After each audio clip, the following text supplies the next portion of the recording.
Well, ladies and gentlemen, welcome to DSP Sports. As always, I'm Don Stevens, and with me is David Beard. How you doing today, David? Great, Don. How are you doing?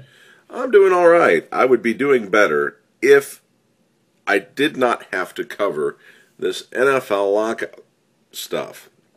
I agree. I was hoping we were not even going to talk about it because it makes me sick.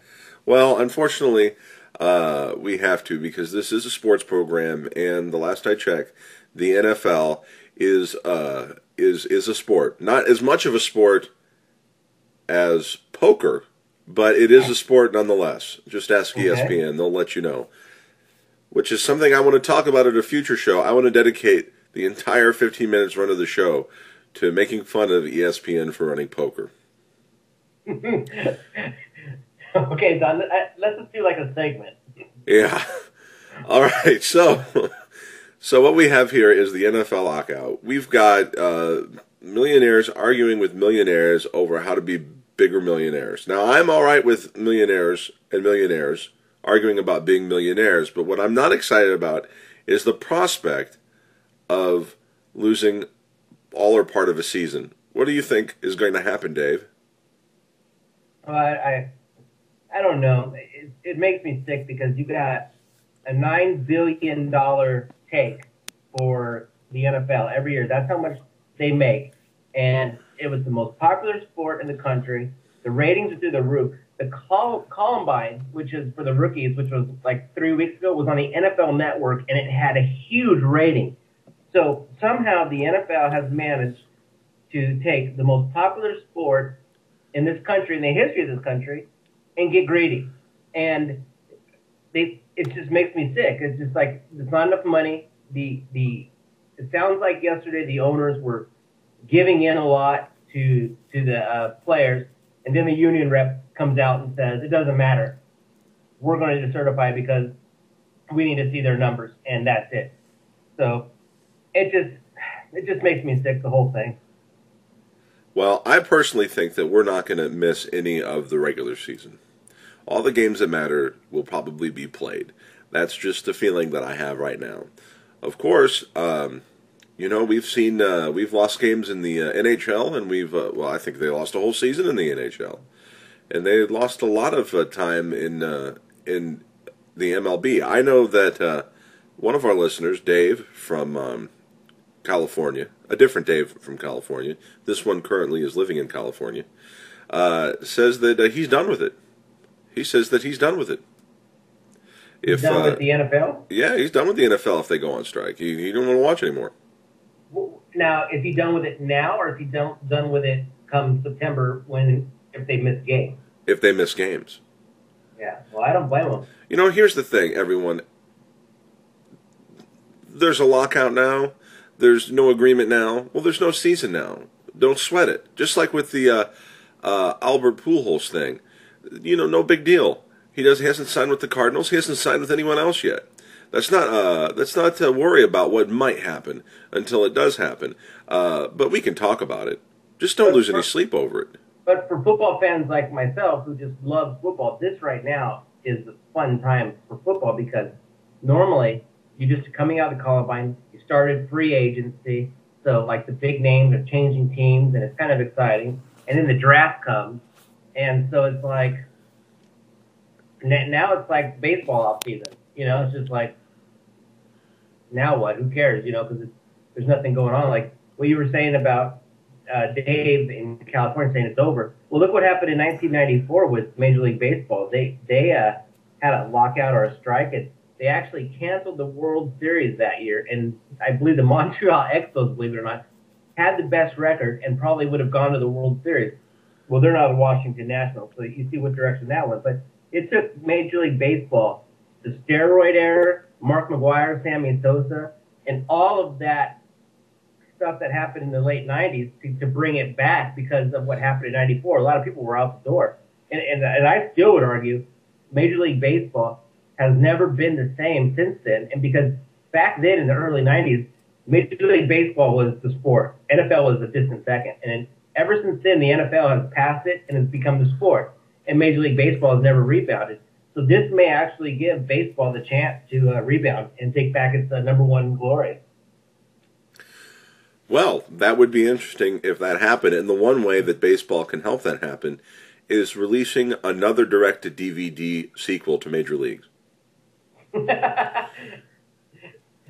Starring Charlie Sheen? Oh, my God, yes. He is on fire now. All right, ladies and gentlemen, the next thing that we're going to talk about is Danica Patrick. Now, she was in fourth place in NASCAR in the Nationwide Series last week, and she's done well all season long so far. I know the season's really young, but still, she's placing up there. An argument can be made by someone like me that if these Major League Cup drivers weren't going down and playing in the minor league Nationwide Series, then Danica Patrick may have even done better, as well as other racers that are native to that series, more so than the Cup. Now, some people feel that Danica Patrick's just a flash in the pan, that she's not going to be around NASCAR very long, or that she doesn't deserve to be running up front, and that it's a fluke. How do you feel about this, Dave? Okay. Full disclosure here, and my wife knows this. Danica Patrick has been my girlfriend for about 3 years, and so I can't talk about her honestly because I have had such a big crush on her. But I think she's doing well. I honestly think this year is going to be her decision. She's going to see how she does with the NASCAR minor leagues, and then I don't think she can continue to do both, the Indy and this. So I think if she continues to get better in NASCAR, next year we'll see her full-time in the Nationwide, and then in about 2 years we'll see her full-time in the Sprint Cup. But if she struggles and doesn't continue to get better, which she has shown she has continued to get better, then I think she'll just stick with Indy because she can continue to get top 10 finishes in every Indy race, whereas NASCAR race, she was having trouble getting top 30s last year. So if she gets better, she's going to stay where the money is, and I think that's NASCAR. Well, I think that she is getting better, and I think that the people who are putting her down constantly, and I don't want to piss off any of our NASCAR fans. There are, I believe, some of our more rabid fans. When we post a NASCAR show and we do it right, people listen. But I don't have a problem with pissing any of you off by telling the truth. And let me put it this way. The research that I've done in the last week on Danica Patrick and the comments that I've seen at NASCAR.com in the comment sections, I'm letting you know that a lot of you that have a problem with Danica Patrick running and doing well and coming in fourth place and competing for the win and running with the big dogs the entire race, is that you're part of the half-incher crowd, and that's just a fact. You have something that you need to compensate for, and you're taking it out on Danica Patrick, because the reality is, when these people come on the internet and they write these really stupid comments like, well, Danica Patrick, she can't run with the big dogs, and she hasn't gotten a win yet, and she has only gotten one win in Formula One in 10 years, or blah blah blah blah blah blah, she's no good. How many wins has your driver gotten? David, how many wins does an average driver in NASCAR get in his entire career? I'm not talking about the big dogs that finish in the top 10 of the chase all the time. I'm talking about the average, everyday driver. How many times do they win? Well, I mean, there's a lot of different races. So, I mean, you're lucky if you count all the drivers there are and add it up, probably one. It's just ridiculous. And these guys come on and they've got and they're constantly trying to trash her. Now, I don't know if they're trashed her because she's on JR Motorsports. A lot of them. One of the columnists at NASCAR, I think it was Joe Miser at NASCAR.com, says that she can't compete unless she does it full time. Well, that's hogwash. If she's got a good car and she puts in a good race, she can win on a part-time schedule and be very successful at it. And considering the fact that she's breaking rules, records, breaking records, this is awesome. Yeah, and I think she can only help the sport. Like, I follow Jeff Club, who's this NASCAR guy on Twitter, and I really like his tweets, and he'll get back to me if I have a question.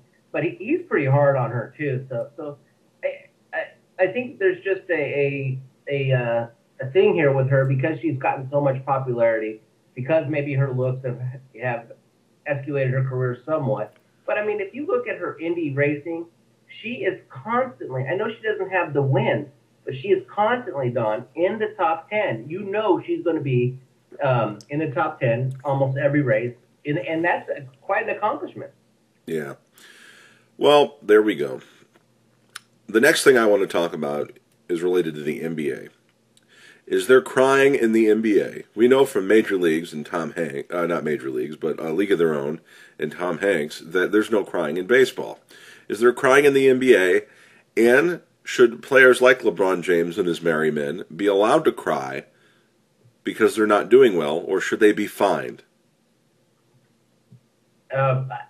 Explain to me the fine thing. I think we can call them babies, but okay. I have a hard time fining somebody for crying. You're right. It would make sense. I wouldn't fine my child for crying. Maybe make fun of him, but certainly not fine him. But when it comes down to it, when you criticize referees or do anything outside of the scope of what the NBA's president and governing body wants you to do, they'll fine you.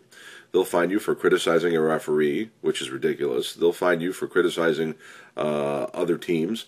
I mean, in sports in general. I mean, look what happened in baseball the last week. The owner or general manager of the Boston Red Sox got fined for talking about previously got fined for talking about how it's messed up. The profit sharing is messed up in the league. So there's fines for all sorts of ridiculously stupid and crazy things in all sports. But I think that when people who get paid millions of dollars cry because they're not winning, they should be fined. Okay, I'll disagree with you on that one, but I think it's interesting perspective. Yeah, I think that man has absolutely nothing to be sad about, because if he's spending his money wisely, even if he screws the pooch and doesn't or buys the farm and doesn't win his championship this season, which I don't think he will. I think that if he saves wisely, he's got nothing to cry about, because he's going to have more money than any of us have for the rest of his life, unless he's a moron. Well, I mean, and if you know what's funny too is you look at the records from last year.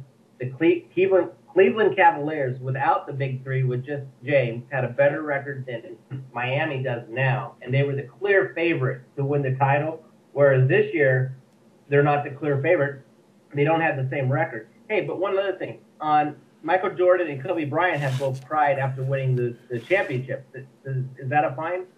No, the season's over. Okay, gotcha. The next thing I want to... Go ahead. That's awesome. All right. The next thing I want to talk about is... let's go back to NASCAR for a second. Tony Stewart. Is he a sore loser? At the end of last week's race, he was really pissed off that he didn't come in first and he just came in second. He wasn't mad at anyone specifically. He wasn't mad at someone for wrecking him. He didn't say that someone raced unfairly. He just wasn't happy that he didn't win. Was he being a sore loser, a poor sportsman, or not? Tony Stewart, this is Tony's classic Tony Stewart. This is why it's hard for me to...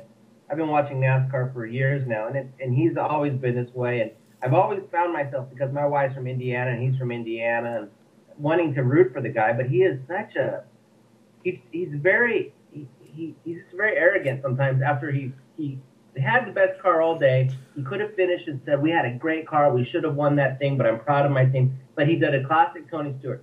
We screwed up.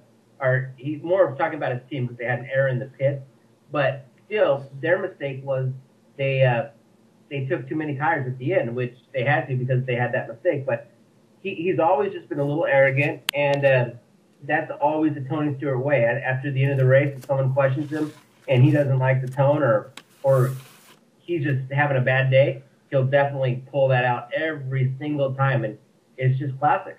Well, maybe Gwen from Missouri is right. Maybe Tony Stewart is a sore loser. The next thing I want to talk about is Kobe Bryant. After their loss, I think it was like 94-88 to the Miami Heat, Kobe Bryant, instead of crying and risking a fine from me, Don Stevens, he went out in the Miami Arena, whatever it's called, Old People Blue Hair Arena, and he went out there and started practicing until they shut the arena down. That, you know what, that is I saw that come across Twitter, and I was thinking, this has got to be like some sort of show thing. But then, so I didn't pay any attention. Then about 2 hours later, I was going to bed, and then someone tweeted, Kobe's finally done shooting, going back to the locker room. I was like, damn, he is pissed. But I like that attitude, man. That's what, he has 5 championships and been to the NBA Finals 7 times. That's more than Michael Jordan. There's a definite drive there, and I think that's impressive. Well, what that is psychological warfare. He's telling LeBron James and his merry men, yeah, okay, you won the battle, but not the war. Yeah, it's like he knows they're. Like I picked them in the beginning of the year that's going to be the finals, the Heat versus Lakers, and I've stuck with that. And I even picked the Heat to win because I just felt like in the beginning of the year that it just wasn't fair because of the talent. But as we get closer, I'm starting to change a little bit on that. Well, ladies and gentlemen, this is DSP Sports. For David Beard, I'm Don Stevens, and we'll see you next week.